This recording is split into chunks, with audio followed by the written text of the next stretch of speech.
Hey, do you believe in love at first sight? Buckle up. I'm going to explain the science behind why it's a real thing. Let's talk about the human brain.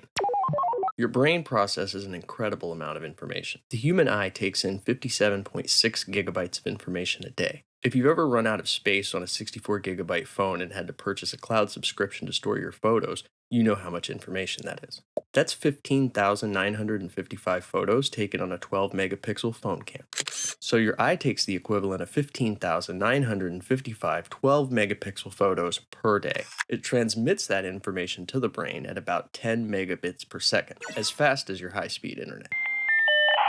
Rough calculations have estimated that the eye processes 4.8 gigabytes of information per second. That's 1,329 pictures taken with a 12 megapixel camera on your smartphone every single second.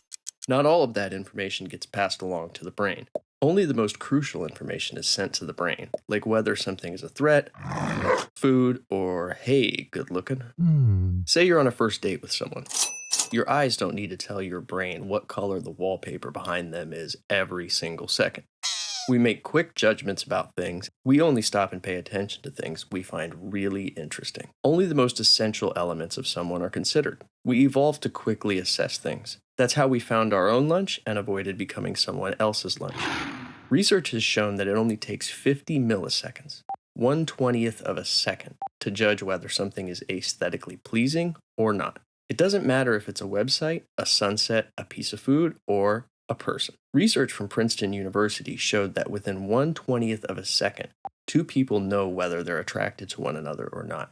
We're so good at making snap judgments, we don't even need to see all of someone to know whether we're attracted to them or not. Check out this photo and tell me it doesn't prove my point. It's not even a complete face, but our brains still make judgments. That's why we experience emotions when we watch cartoons, even though cartoons aren't real people. It's why we love our pets and even sometimes wild animals. Now you may be thinking, of course, everybody knows what's hot and what's not. It's biology, silly. But that's only partially true. Attractiveness isn't entirely universal. It's partially universal, partially individual. Infants as young as 4 months old can detect an attractive face. They usually gaze at the same face as adults gaze at. Both groups detect basic attractive features in people. A study of over 35,000 people showed that if you took two people and asked them to point attractive people out in a crowd, they'd agree 48% of the time on who's attractive, and they'd disagree 52% of the time.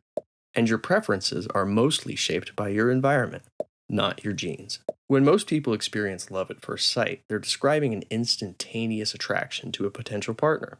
In a moment, their hearts beat faster, their nerves rev up into overdrive, and their hormones and neurotransmitters flood their systems. They find themselves in a completely transformed state of being, enamored by the mere presence of another human being. They sometimes report having a deep, primordial connection with the person they're gawking at, a connection they can't always explain.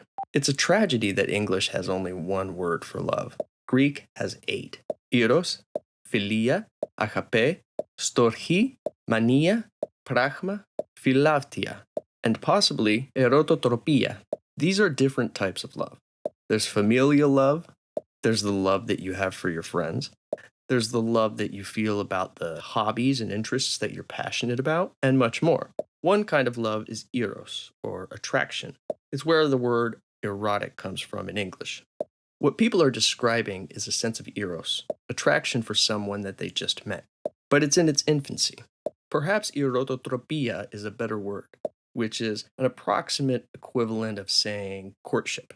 And, considering how easy it is for our brains to process so much information about someone in an instant, perhaps people who fall in love at first sight are in tune with their unconscious desires. Maybe they just don't interrupt the natural process of feeling something for someone that could blossom into something later. There's nothing wrong with having an instant connection with someone. It's what we evolved to do.